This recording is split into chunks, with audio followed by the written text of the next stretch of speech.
Okay, hi. So we're here today talking with Joseph DeCosta here in the beautiful Gambia. I don't know if you can see behind us, but it's really a beautiful day.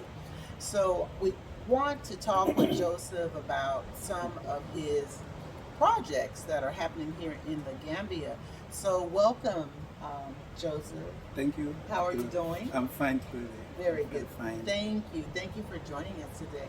So, you have an agricultural background, but that's just one of, say, the many things that you're doing. Yeah, sure. So, if you could tell us a little bit about yourself, tell our viewers a little bit about yourself. Yeah. Okay. Oh, thank you very much for the opportunity, and thank you too. Very good. And you remember you're competing with the ocean, so make sure that you. Yeah, I'll be mic'd speak up. louder. Now we're mic'd up this time because the last time some of our viewers were like, "Oh, I can't hear, I can't hear." So we do have our mics. We're prepared this time, so it's good. Sure. As you said, my name is Joseph DeCosta. I'm a Gambian by all means, All right. and I have been away for some time until when we met on the road coming. Yes. I've been in Sierra Leone for 6 to 7 years, Okay.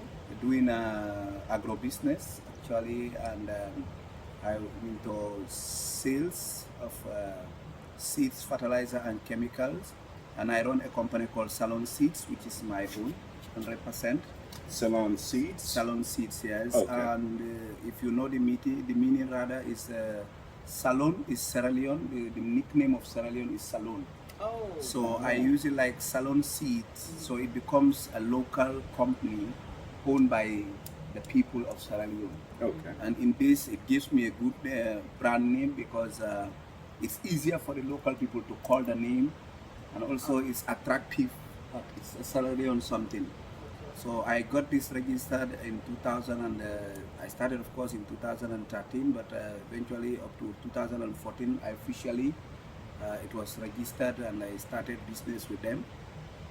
So I have been running the company for until 2019 when Corona struck. Wow. Right. Or 2020 That's a rather, long time. because 2020, because in 2019 things were not too strong because Ebola already struck us and we were struggling to come back to life. So, And then 2020 Corona came and struck, and I said, wow, this is now too much because right. in 2014-15 I was affected by Ebola, Right. which Correct. really took the company down to zero, and then we started working on sustainable project with some development partners with defeat through Adam Smith, which I signed I think $225,000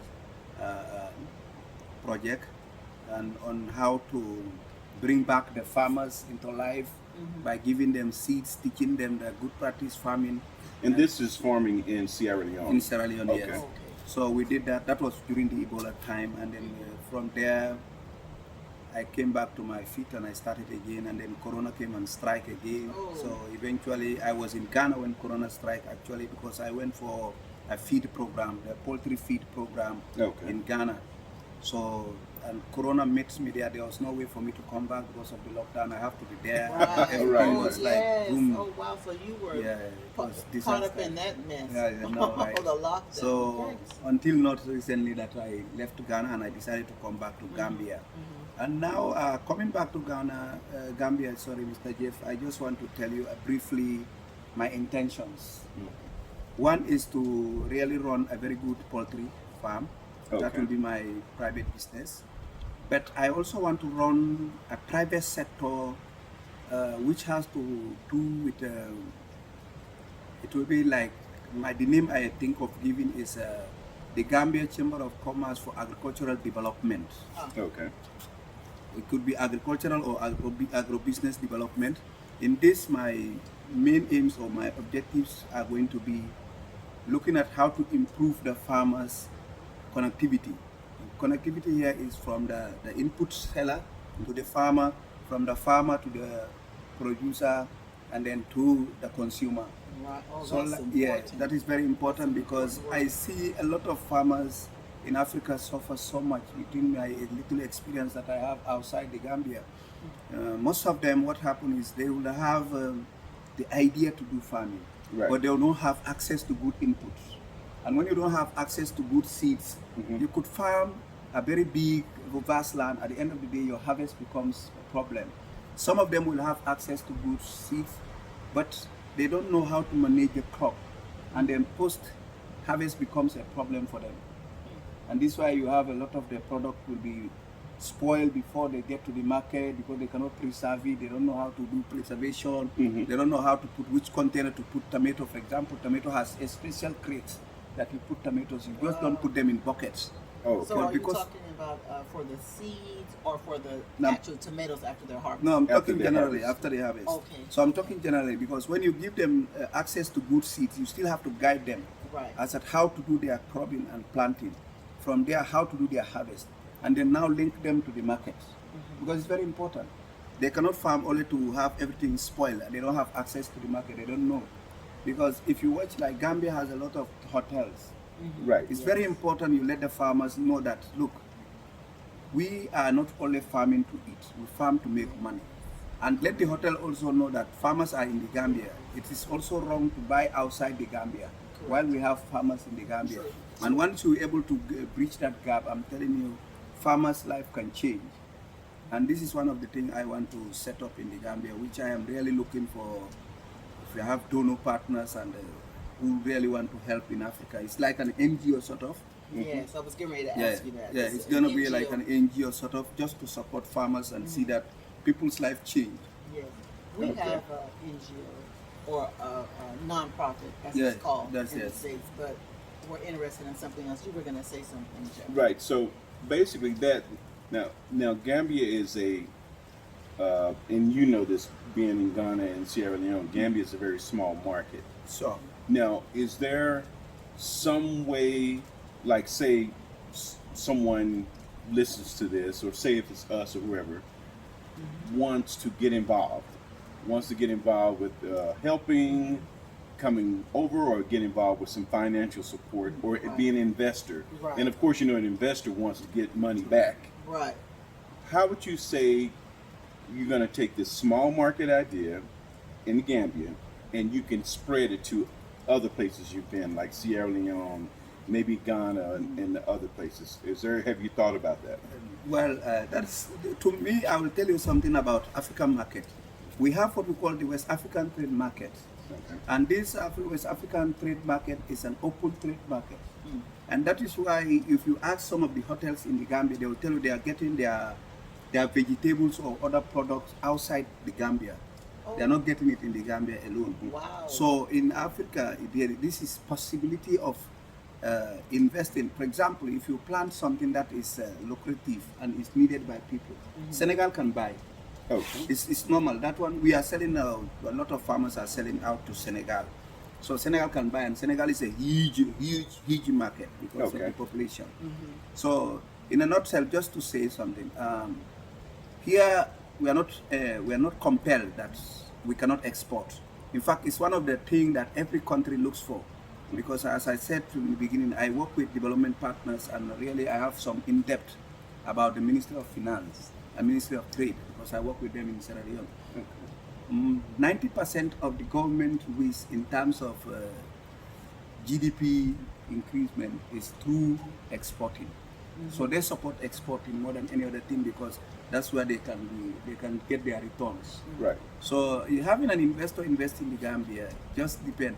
But I believe also for the first 5 years, you need to satisfy Gambia market because you might not even able to satisfy the market of the Gambia. Wow. Okay. It could be 2 million people, but put in your mind that this is a tourist country. Right.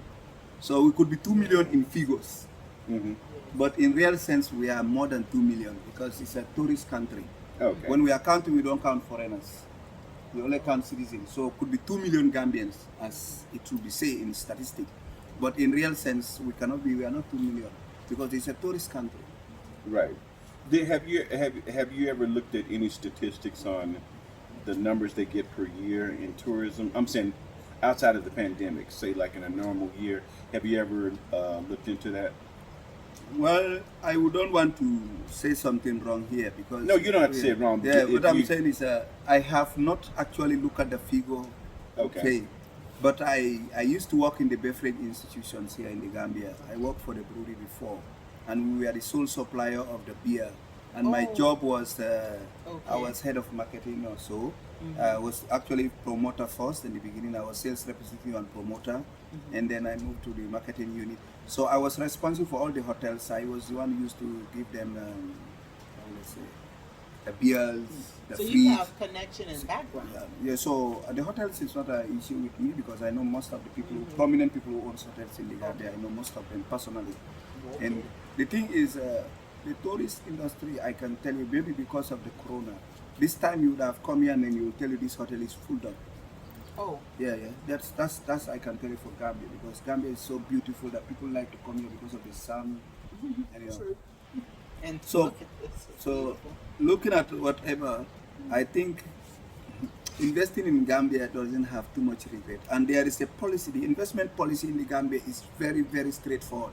It's a one-stop investment policy. Okay. You Tell go us to the about office today, you stand at one place, everything is done within that office. Within 24 hours, you are already done with anything you want to do. Because Gambia has been a country open for investors. Yeah, it is a country open for investors, and our priority is to have investors come to the Gambia.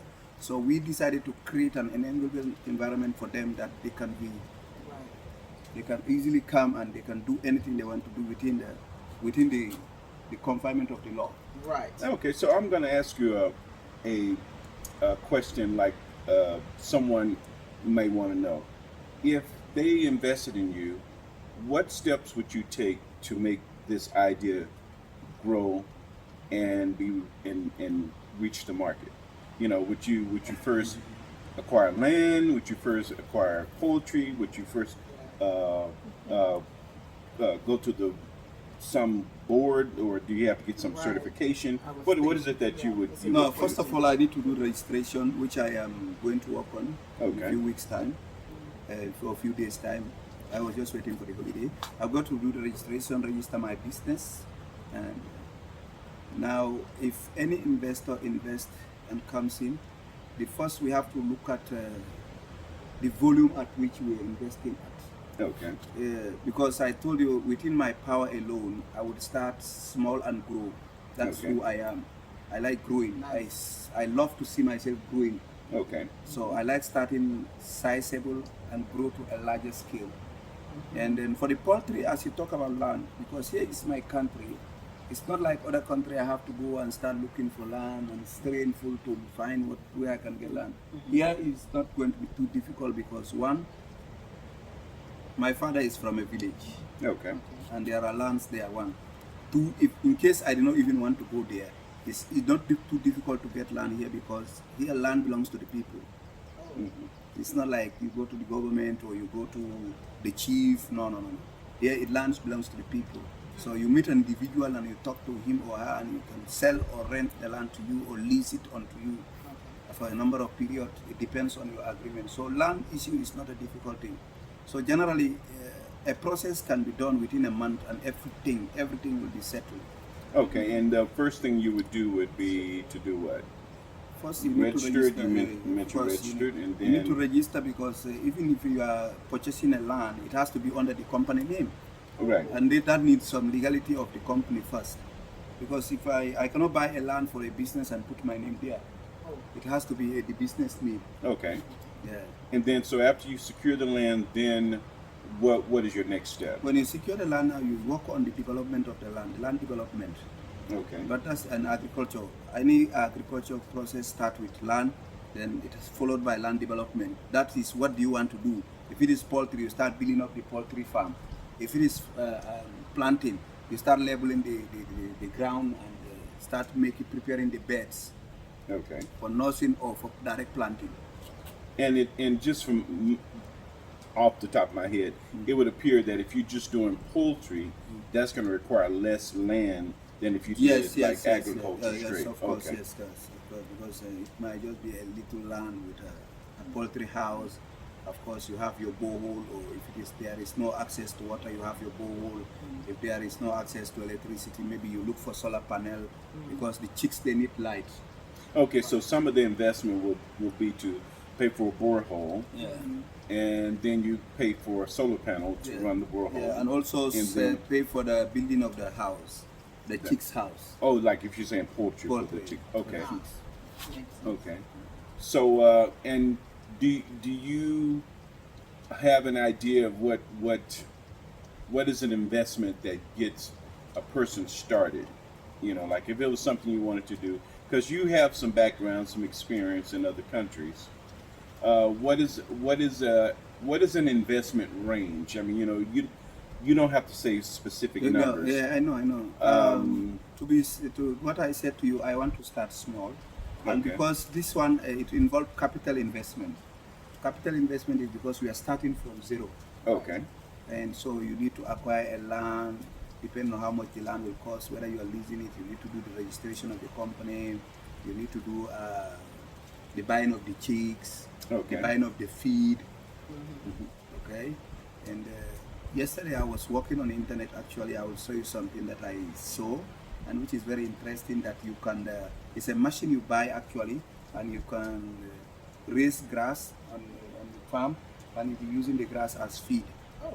Right. You know, and here's the thing, because I know there's a list of things. So instead of like giving everybody the exact amount, what we can do is we can list it out. Like after we do the interview, I can, you know, we can work on your webpage, and we can have a link to the information that you have. Now, there's one to answer your question. Well, this is what I'm thinking. Say, and I'm just going to do a hypothetical. Say I'm an investor. I'm an investor. I have $5,000 I want to invest. What can you do with that? Well, if you come, that's why percentage of the investment comes in. Okay. Because we look at the global investment capital, and you come with 5,000, for example, and maybe the global investment capital is 15,000. That means maybe you will be going to 25% of the investment percentage shares. Okay. Because of looking at the capital investment you put in. Right. So for me, how much you commit doesn't matter. It's your willfulness to be part of the investment. That's what matters. Right. Because any little thing you put, it has covered something big in the investment zone. But I'm thinking, like, for people who are watching, maybe they're thinking, okay, well, I invest 5,000. What can you do with that? That's kind of what I'm thinking. Okay, let's assume that you invest 5,000.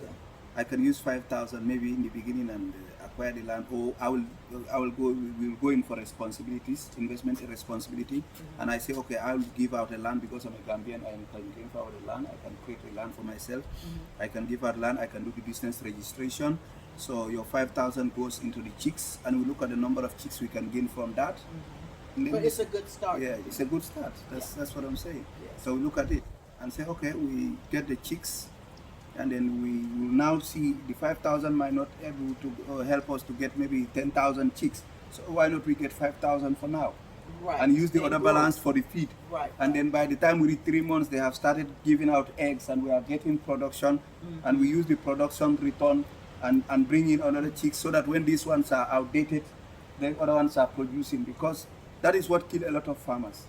They will go in and buy at one go. Lot. Oh, so when they go on to the phase out, right, they have to clear them first and buy another one, and it takes them another 3, 4, 5 months before, let's say 3 months before they start producing eggs. Right. And because of that, within that short time that you have not been given production, you are using the previous money you have earned. Right, and you're losing. You are losing, but they don't understand that they are losing. Right. Because I have been coordinating for a lot of farmers, their poultry in Sierra Leone, so I understood this. I have a friend of mine who's in Australia. This is why he lost a lot of money. I told him never buy chicks. He buy 5,000 chicks. I said, no, it was good you buy 5,000, but why don't you look at this way? Buy 250. While the 5,000 is going to the third month, you buy new ones. Right. By the time they are phasing out, these new ones start laying eggs. Oh, smart. So your production don't stop. Because the sooner you stop production, your customers change loyalty. Right. And that's very bad in business, because once they go to another supplier, they change their loyalty. So you lose them. You don't even lose the money alone. You lose your customer. You lose your customer, right. And this was what happened to a friend of mine actually. So I know this, and these are things I have been doing. So for me, being the real man on the ground, not asking somebody to manage my farm, but being the real manager myself. That's important. So I'm not sure I will make such mistakes, because that's why I said any capital given unto me, it's now the time I will use my sense to work on the capital, because I don't want my production to stop. Once I start, I have to be growing. That's why I said I want to start small and grow. I want this month, my projection will be 10,000 eggs. Next month it should be 15,000. The following month 20,000. Then before I go to 1 year, I should get 10,000, 50,000, 200,000. That's it. But not like I go to a level and come back to 5 eggs and then start. No. I don't want that. Now here's another question. It's going to be two questions. One is, you kind of answered it, but I'm going to ask it again so it can be specific. I guess there's two questions rolled in one. On like poultry farming, how long would it take for an investors to start to get a return, start to see their money come back? And for agricultural farming, how long would it take for an investor to start to see a return? I will start with the agricultural farming. All the vegetables takes, the maximum they take is 126 days. Okay. Maximum, that's the maximum. And that means...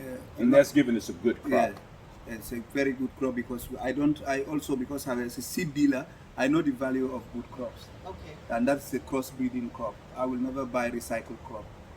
Because the production difference is there, the germination is there, the production difference is there. The germination percentage of a recycled crop is between 45 to maybe 60. And then the crossbreeding is from maybe 80 to 95.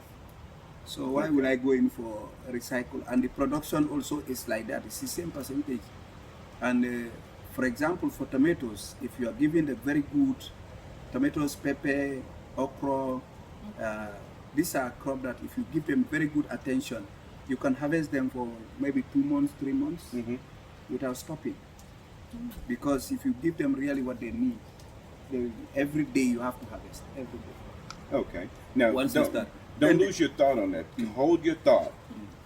I know I keep asking questions. Hold your thought. Now, in terms of harvesting the crops and stuff, in terms of the weather in Gambia, we've noticed, the weather is kind of similar throughout the year, and then you have the rainy season. Is there a period where crops are not going to grow, or is there a time in the year? So I'll give you an example. In the U.S., in certain places, we have the winter time. In the winter time, nothing's going to grow. Okay, I know. So you're going to have about 4 or 5 months of no growth. Okay. So I know I took you away from your thought. No, it's all right. It's okay. Yeah. These are things you can ask me. If I'm sleeping, I will answer. So no problem. Okay. So try and answer that. Okay, I will just tell you a little bit about vegetable growing. Let me just give you a little rundown about vegetable growing. Okay. There are specific months of the year that certain vegetables are not to be grown. Okay. There are certain vegetables that are year-round grown. Okay. For example, pepper, tomato. You can grow them anywhere, anytime. Cucumber. Okay. Give them water. Okay. And I will tell you the reason why. Okra, you can grow it anytime. Just give it water. Cabbage, you can grow it anytime, but give it water. Okay. Because they need moisture. These are moisture crop. Carrot, you can grow it anytime. Give it water. It's moisture crop. Depend on your water supply. Now, when you come to onion, onion is not grown every time, because onion has a season in its cycle that you have to cease from giving it water. Okay. So when you nurse the onion, you have to give the onion a lot of water. Transplant, you give a lot of water. The sooner it has produced that bulb, and you see the leaves start withering, you have to cease giving it water, because it has to dry inside, otherwise it will spoil. Okay. And because of that, we don't grow onion during the rainy season. Onions are now nursed. People are now nursing onion now. Okay. By the time May will reach, they are harvesting. so that June, July will meet that they are finished harvesting. Otherwise, the rain will touch it, and when rain touch it, it will spoil. Okay. Okay. So there are crops.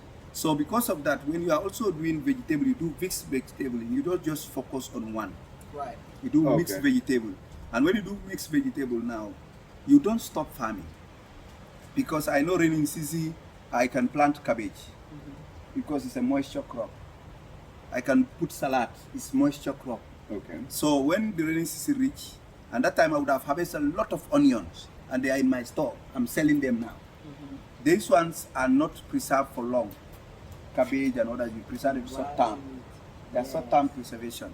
But onion can be preserved. You dry it and it's dry.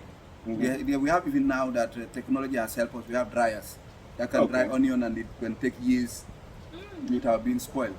Okay, very good. So because of that, what you do during the season of onion, my advice and what I have been training my farmers is that during the onion season, you do vast onion.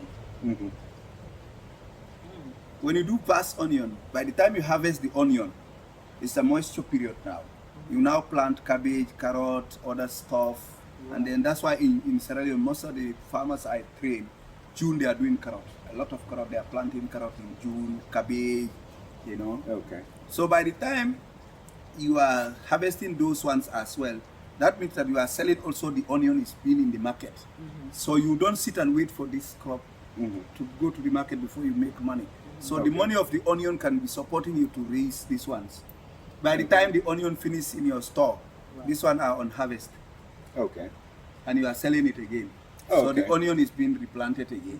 Okay, so the return on investment, that kind of, so you did answer both questions at the same time. Yes. So the return on investment, you said maximum, from growth to harvest, Yeah. you said maximum is about 126 days, Yes, something yeah, like that? that's the maximum. That Okay. is, I'm using the high.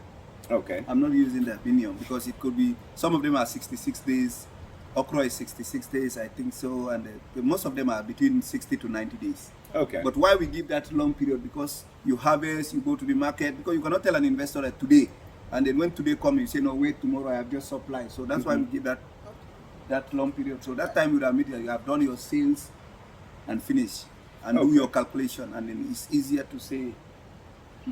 Okay. And so it's conceivable that an investor can invest, and once everything is cleared with the investment, can actually start to see returns. And what is that? In about 4 months. Yeah, let's say Okay. 3 to 4 months you start Right. seeing your investments running. Okay. And but most of the investors I know, what they do when they are investing in the vegetable field, they normally create this, which is very important. I was telling you that they always pay animal husbandry. It could be poultry, it could be piggery, it could be rearing of cow. And the reason why they do that, because it gives the manure. Manure is fertilizer, but Right, exactly. The organic way. Yeah, Right. the organic. Exactly. So because the expenses on those things are also very high. When you are investing in vegetable, you need them, you need a lot of chemicals. But when you have the organic, it covers the fertilizer. And most of that's what I do with a lot of farmers in Sierra Leone. I encourage them to have poultry. They take the chicken dump and then spraying it on their vegetable. Okay, so you're kind of using a circle, a cycle of stuff. Exactly. Okay, because they feed off the vegetation, Right. and then their waste becomes organic fertilizer Right.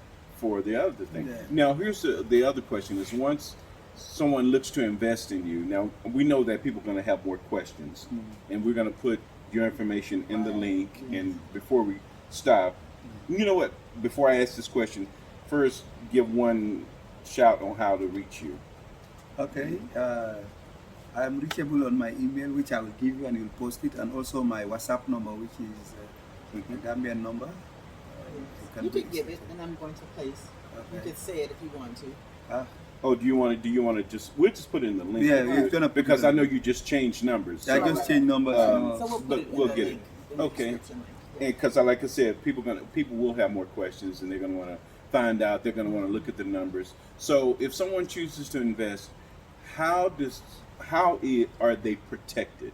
Is there anything you can make people feel good, like I know my money is safe? Of course, of course.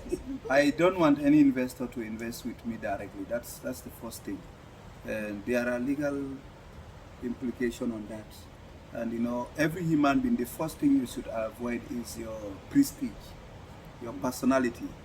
And money is one of the character assassination of personality. Sure. Any investor who want to invest with me, you have to be here, or if you are not here, you look at your lawyer can write, my lawyer can write, and they have to be lawyer to lawyer exchange, and everything has to be put in the legal form. And because you can invest in me today and tomorrow I die, what will happen? True. Yeah. Or you invest with me and then you die, what will happen? So there must be something that can give preference to your own family to know that you have put your money to Mr. Joseph, and now this is what is happening, and this was the moment purpose for the money, and this was your expectation. It has to be clear. Okay. So any investor that want to invest have to be ready to go through the legal procedure. Right, and then I guess part of it is like some sort of collateral. Collateral, of course. Right. It has to be collateral, has to come inside, and then, you know, how will I say, trustworthy, which is the standard of my own principle, has to be there. Okay. And so any other questions on this? Because I'm gonna. No, it's been very clear. Yeah, so I have two more questions, and then maybe three, but two. One is that it sounds like you were training farmers in Sierra Leone. Yes. Okay, good. So you were training them to how to farm better, how to sell, how to take the market. What was your training about? Okay. The first thing I do was when I went to Sierra Leone, as a person who have a marketing background, I knew I have to create a difference in order to fit the market, because I already met people who are existing on the agribusiness, and the only way to make a difference was to create something that is not there. So I decided that anybody who buys product from me have the right to know how to plant your crop product. Wow. Okay. So anytime these ladies, they come to me and they buy, I say, oh, what are you planting? Where do you plant it? How do you plant it? When do you want to plant it? And they will tell me, and I say, no, this one you cannot buy it now. Right. You don't need this one now. It's this one you can plant now. And they started saying, hey, but you are selling. Why you don't want to sell like that? I said, no, I prefer to sell to you today for, let's say, $1, and then you go and make profit and come and buy $5 tomorrow. Then I sell to you $1, and then you go and you are never back. Right. I'm losing. Right. So this is how I started. So there was a defeat created is a consultant in Sierra Leone called Adam Smith International. I will give you our document with them. I have it. I have the hard copy. And they came and they said, oh, we want to work with input dealers to support farmers, and they came. And I was the number one partner with them. So, and they asked me to prepare a concept. And I said, okay. So I went around the other input dealers and I speak with them and I asked them some questions, and I discovered that they are not rendering service after sales. Hello. Thank you for visiting our channel again. I just wanted to share with you some of the beautiful, handcrafted, and authentic African products from all over the continent. Please know that your purchases help to support one village at a time. So make sure you visit our Amazon store, our website, or Etsy. See the description link below. Opportunity for me to excel in this country. Okay, so you were providing sales and service. So many people were not providing service after and they're after not paying the for the sale. service. The farmers were not paying. It was free service. Okay, gotcha. And the reason why I was doing this, because I wanted to win their heart and their love towards me, and which I had. So what I do is when we buy product for farmers, for example, if an NGO buy product for farmers, I will tell them, okay, I'm going to do the delivery myself, and during the delivery, I'll go and create like a speech or whatever, and tell the farmer this is what you do. Practically, you will see on my website, I will show them that, look, when you make a bed and the bed is not straight, the water will slump one side, and that is affect the crop. So they start to understand, we don't do this before. You just dig and put. And I say, no, you don't dig and put. You have to label this. So I go with a label liner and label for them, show them how to do it. Then they buy the tools, the same tools I give them, or I do the job with them, so they continue doing it by themselves. And this has helped a lot of farmers because it gives them a better understanding. And then from there, I call them and say, oh, your crop's supposed to be on the harvest by now, because I know when you plant it, from the day you plant, I know which date you should be harvesting. Okay. So you're on the ground. Yeah. You know the. Yeah, so I will call you and say, oh, procedure, yeah. I'll call and say, oh, Mr. Jeff, you know you bought tomato from me, and now you are in your 92 days. I know you are harvesting by Wednesday, Thursday, you're supposed to harvest. They started giving you Precision. red, yeah. And they say, yes, some of them have started ripening. I don't know if I say, okay, you know what you do? I'm going to call somebody in the market, because I know all the farmers, you know, we have brokers who sell to the hotels in Sierra Leone. Okay. So I go to those brokers and say, I have a customer for you. He's a farmer. He lives in so place. He has tomato. He can give you this quantity. And then when you go to the hotel, you know, you sell and make profit. And you say, okay, how will you link me? I say, don't worry. I'll call the farmer and say, okay, you can load it on the vehicle and they will come to me. And then the person will take it and pay from me, and I send you your money. And the farmers will be happy because, like, they would have take time, come by themselves to the city, go back. And some of them, they can't, because if they go and leave their farm, there's problem. So they always say, okay, thank you very much. So this is what I have been doing. And then in 2015, I started something with the Ministry of Trade, but unfortunately it did not complete because of the Ebola. Okay. We started what we call linking the market, farmers linking market. That's the good word we use, farmers linking market. And then, it's a project that we do through American Embassy. And Madam Brua is there, Madam Brua is the ambassador. And one day she called me and I went there and she said, oh, DeCosta, farmers have been coming here asking for support. And we buy seeds from you. What do you think we should do? Because it's like they are buying and they are coming every year again. I say, oh, you know what? We have to link them to the hotels. Then when we give them, we tell them that this is one-off support. That we just give you this money for the first time and we will not give you again. Manage your money and increase by yourself. And we started working with the Ministry of Tourism, in collaboration with the Ministry of Trade. But unfortunately, it could not go through because of the Ebola rather. Okay. So we stopped it. But that's the same thing I want to repeat in Gambia here. Because it's possible to have that. Because once the tourist industry tagged to one farmer, the farmer's life changed. Right. And it gives the farmer the zeal to farm more. True. And in terms of the farms, in terms of your project, what is the minimum staff that you're going to have to start I was with? thinking about that, yeah. For farming, Because there's going to be you're not going to be actually on the farm, No, you're going to be managing. no, I know. And about what is the minimum that you start with? Okay. To be sincere, if you are starting a farm right now, I can tell you maybe from $50,000 above. The reason is because you have to acquire a big land. The land is the problem one, and then you have to make a borehole, and then you have to because I think the problem we have in Gambia is irrigation. Farmers don't know too much about irrigation. Okay.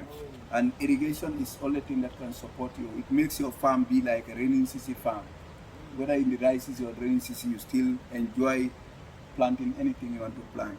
So you need to buy the irrigation system, has to be fixed, and I know that's a lot of money. It takes a lot of money. Building a borehole and the lot. So. And how many people would you need to start? When you are doing irrigation, it cuts down the number of people, because most of the farm that people have, a lot of people, is because they have to fetch water and do the watering. Oh, That is why you don't need, because you only need one manager to manage Right. your farm. But if you're starting out, But at least you can have 3-5 people, maximum 5 people, so that at least you can have a storekeeper who keeps everything. You can have an accountant who holds the money. Because normally I don't, I have a background of accounting, because I do AAT in MDI here, and before doing my marketing. But the thing is, I don't handle money when I am working in my company, and I'm always on salary. Okay. Because the reason is because I experienced that in the first year I started the business, I was not on salary. So sometimes I ran out of fuel and I come to the office and I take. So at the end of the month, I calculate those things. It's more than the salary I should have taken. So I decided to employ somebody to be an accountant. And then she was like, I told her the day of the interview, I said, the day I come and you compromise with me and give me money, I will sack you. Oh, so listen, this makes me think, because listening to how you say you start small. So if you're starting, say, small with the farming, and you have, because to me, starting small, you would have the people who would fetch the water. Yeah, you wouldn't start with the borehole. Borehole. You would start with, because that kind of benefits the communities by being able to employ 4 or 5 people. So it's still possible to have what type of investment, because you wouldn't start out 50,000 borehole, because that's not small, that's a bigger. No, you can even have for 10,000, 15,000. It depends on the type of crop you want to involve in and how many of the crop you want to involve, because buying the seeds is also important. But for me, but this is for vegetables, not poultry. The poultry is different. Yeah, poultry would be actually a smaller footprint, I'm thinking. Right. Because you don't have to take a big land. Yeah, you don't have to dig for a borehole and all of that. Poultry is smaller because poultry I can even do it in the middle of the city. Right. That's the difference. But the farming has to be outside. Right. Yes. And when you are talking about social corporate responsibility in the village, you know why most of the farmers I encourage them to build borehole? 90% of the village don't have potable drinking water. True. So when you build the borehole, you send an outside pump for them. So they can get water, the whole village can benefit from it. And this also helps because you cannot come to you cannot invest in a community and they are not benefiting from you. And you can still employ 3, 4, 5 people. Yes, that's what I'm talking about. You can still employ 4, 5 people. Because that's why I was trying to say I need an accountant, because normally I don't touch the money. Yes, I am always on salary. And anything I take, you deduct it from my salary. That's what I told my accountant in Sierra Leone. And she was like, but you are my boss. I say, any day you make mistake, I'll sack you, because it's a principle. Right. So I want you to hold that. So sometimes I'll be stranded and I call her and say, I want money. And say, sorry, the money that is here is already for the banking money, so I cannot give you. And I will have to. That's good. Yeah, because if I did not, we have what we call financial discipline.